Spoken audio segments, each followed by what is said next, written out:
자, 신약성경 395페이지 요한 2서의 말씀을 볼 차례입니다. 요한 2서는 절수로만 따지면 신약성경에서 가장 짧은 책이죠. 1절부터 13절까지 기록되어 있습니다. 단어수로는 요한 3서가 조금 더 적습니다. 그러나 절수로는 요한 2서가 가장 짧은 성경입니다. 우리 1절부터 13절까지 전체를 우리 같이 읽도록 하겠습니다. 시작. 장로인 나는 택하심을 받은 부녀와 그의 자녀들에게 편지하노니 내가 참으로 사랑하는 자요 나뿐 아니라 진리를 아는 모든 자도 그리하는 것은 우리 안에 거하여 영원히 우리와 함께할 진리로 말미암음이로다.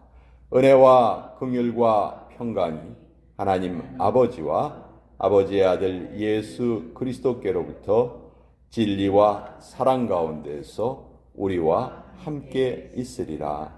너희 자녀들 중에 우리가 아버지께 받은 계명대로 진리를 행하는 자를 내가 보니 심히 기쁘도다. 부녀여, 내가 이제 네게 구하노니 서로 사랑하자. 이는 새 계명같이 내게 쓰는 것이 아니요 처음부터 우리가 가진 것이라. 또 사랑은 이것이니 우리가 그 계명을 따라 행하는 것이요 계명은 이것이니 너희가 처음부터 들은 바와 같이 그 가운데서 행하라 하심이라. 미혹하는 자가 세상에 많이 나왔나니 이는 예수 그리스도께서 육체로 오심을 부인하는 자라. 이런 자가 미혹하는 자요 적 그리스도니 너희는 스스로 삼가 우리가 일한 것을 잃지 말고 오직 온전한 상을 받으라. 지나쳐 그리스도의 교훈 안에 거하지 아니하는 자는 다 하나님을 모시지 못하되 교훈 안에 거하는 그 사람은 아버지와 아들을 모시느니라. 누구든지 이 교훈을 가지지 않고 너희에게 나아가거든 그를 집에 들이지도 말고 인사도 하지 말라. 그에게 인사하는 자는 그 악한 일에 참여하는 자임이라. 내가 너희에게 쓸 것이 많으나 종이와 먹으로 쓰기를 원하지 아니하고 오히려 너희에게 가서 대면하여 말하려 하니 이는 너희 기쁨을 충만하게 하려 함이라. 택하심을 받은 네 자매의 자녀들이 네게 문안하느니라. 하나님의 말씀입니다. 아멘. 자, 요한 2서의 말씀, 당시는 종이가 없었던 시절이죠. 그래서 파피루스라는 그 갈대를 넓게 펴가지고 그것을 좀 잘 종이와 같이 쓸 수 있도록 만들어가지고 거기에 이제 글을 써서 보냈습니다. 그래서 이 요한 2서와 3서는 딱 그 파피루스의 크기에 맞게끔 이렇게 편지를 보낸 겁니다. 그래서 그 내용이 아주 짧죠. 자, 이렇게 짧은 이 서신서가 어떻게 성경에 당당히 자리를 잡고 있는가? 그 메시지 때문이죠. 길이가 중요한 것이 아니고 그 안에 담겨 있는 내용이 중요한 것인데 그것을 우리 같이 한번 살펴보겠습니다. 자, 1절을 보시면요. 자, 요한이 자기를 장로라고 소개를 하죠. 장로인 나는, 여기에 장로는 오늘날 우리가 교회에서 임명하는 그 장로의 직분과는 조금 다릅니다.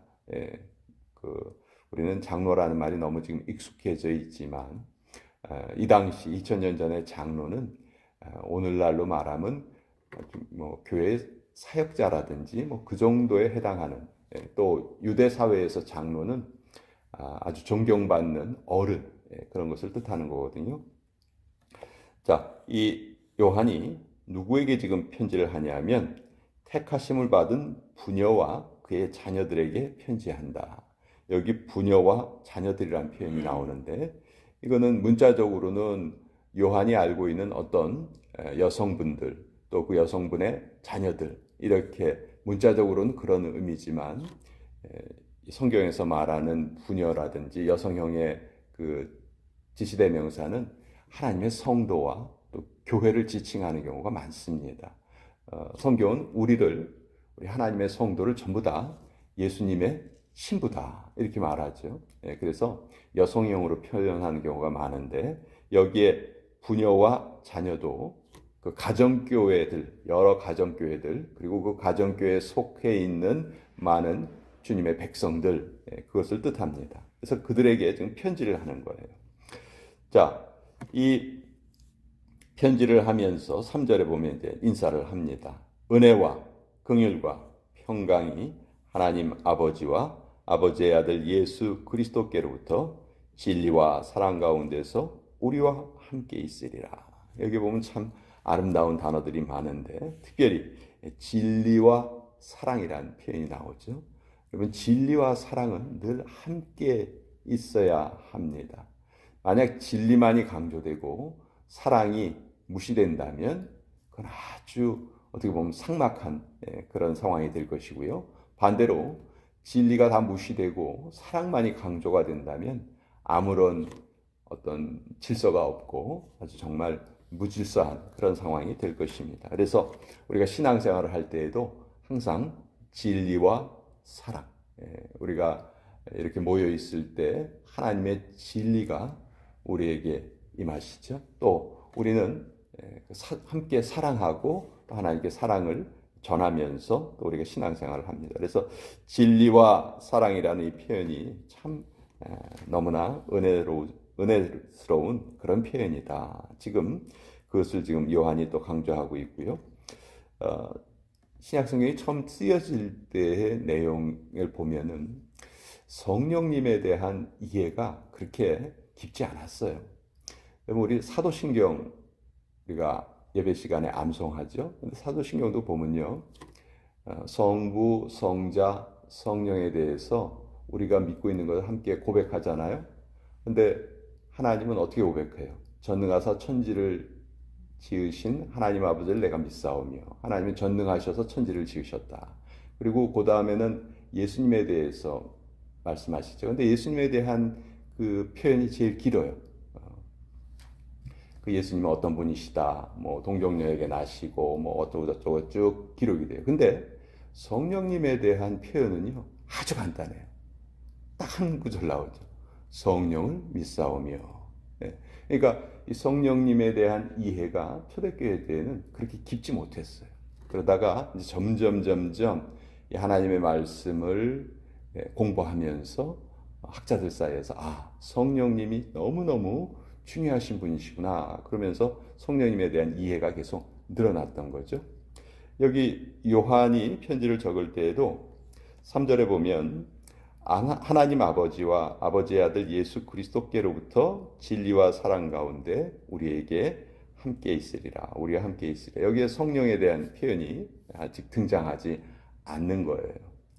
그래서 이제 오랜 박해 기간을 거친 다음에 이제 로마가 교회를 이제 인정을 했죠. 그때 제일 처음에 이제 학자들, 그 하나님을 믿는 사람들이 모여서 한 게 뭐냐 하면, 자, 예수님이 과연 누구시냐? 서로 이렇게 흩어져 있었고 교류도 없었고, 그래서 예수님이 어떤 분이시냐? 그걸 제일 처음에 함께 논의를 했고요. 그래서 예수님은 하나님과 동일하신 분이다. 이렇게 이제 우리가 믿는 믿음의 진리를 확보했고, 또 그 다음서부터 계속 연구했던 게 뭐냐면 과연 성령님은 누구시냐. 그래서 성령님에 대한 이해가 계속해서 커져 왔어요. 아직도 그 성령님에 대한 이해가 계속 더 커져가는 그런 때다. 자, 이 요한이 자기의 기쁨을 말합니다. 자, 4절 뒷부분에 보면 내가 심히 기쁘도다. 너무너무 기쁘다. 왜 기쁘냐 하면 진리를 행하는 자를 보니까 너무 기쁘다. 요한이 가장 기뻐하는 것은 어떤 사람이 진리 안에서 행하는 것을 볼 때 가장 기쁘다는 거예요. 그럼 그 진리가 무엇이냐? 바로 이제 5절과 6절에 있죠. 하나님 우리에게 알려주신 진리가 바로 사랑이라는 거예요. 사랑. 사랑은 근데 요한이 말하는 사랑은 무엇이냐 하면 6절에 또 사랑은 이것이니 우리가 그 계명을 따라 행하는 것이요. 예. 우리가 하나님을 사랑합니다. 우리 내 이웃을 사랑합니다 했을 때 그 사랑은 상대방이 잘못을 하는데도 무조건 인정하고 무조건 감싸주고 그것은 올바른 사랑이 아니라는 것이죠. 계명을 따라 행하는 것. 하나님이 정해주신 그 계명 안에서 살아가는 것. 그러니까 하나님의 말씀은요, 우리에게 울타리와 같아요. 울타리. 여러분, 짐승들이 울타리 안에 있을 때는 안전합니다. 근데 그 울타리를 벗어나면 어떻게 되죠? 사나운 맹수에게 잡혀 먹기도 하고 뭐 제대로 살 수가 없겠죠. 그래서 늘 우리는 하나님의 말씀을 우리를 지켜주시는 울타리다. 그렇게 생각을 하면은 하나님의 말씀이 얼마나 우리에게 은혜스러운 말씀인가 다시 한번 깨닫게 됩니다. 자, 이런 가운데 7절에 보면 적그리스도라는 표현이 나와요. 이 적그리스도라는 표현은 성경에 보면 오직 요한의 서신서에만 4번 등장을 해요. 다른 사람들은 이 적그리스도라는 표현을 쓴 적이 없어요. 근데 이 적그리스도는 어떤 한 사람을 지칭하는 게 아니에요. 간혹 로마의 네로 황제가 적그리스도다, 히틀러가 적그리스도다, 이런 말을 주장하는 사람들이 있었는데 어떤 한 사람을 지칭하는 말이 아니고 예수님을 거부하려 하고 예수님을 받아들이려 하지 않는 이 세상의 모든 풍조, 또 그러한 모든 사람들 전체를 다 통틀어서 적그리스도다. 즉 예수님을 구주로 인정하지 않는 그런 영적인 실체를 적그리스도라고 말하는 것이죠. 자, 이러한 자가 이 세상에 이미 와서 왕성하게 활동을 하고 있다. 그러한 사람들이 교회마저도 지금 해치려 하고 있다. 그래서 당시에는 순회 전도자들이 활동하던 시기예요. 각 가정교회에 그 가정교회를 이끌어가는 어떤 영적인 지도자가 없었어요.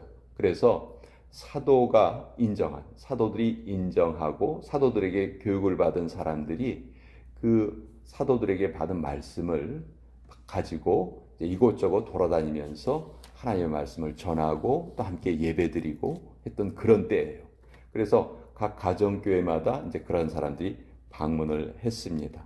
그런데 그 사람들 중에 진정으로 정말 사도에게 인정받는 그런 올바른 순회 전도자도 있었지만 거짓 교사들이 그런 거를 이용을 해서 가정교회마다 다니면서 잘못된 것을 전하기도 했단 말이에요. 그래서 요한이 지금 이것을 주의를 시키고 있는 거예요. 9절에 보면 지나쳐 그리스도의 교훈 안에 거하지 아니하는 자는 다 하나님을 모시지 못하되 교훈 안에 거하는 그 사람은 아버지와 아들을 모시느니라. 즉 기록된 말씀 바깥으로 나가는 사람들, 이런 사람들은 결코 올바른 말씀을 전하는 것이 아니다. 그래서 10절에 누구든지 이 교훈을 가지지 않고 너희에게 나아가거든 그를 집에 들이지도 말고 인사도 하지 말아라.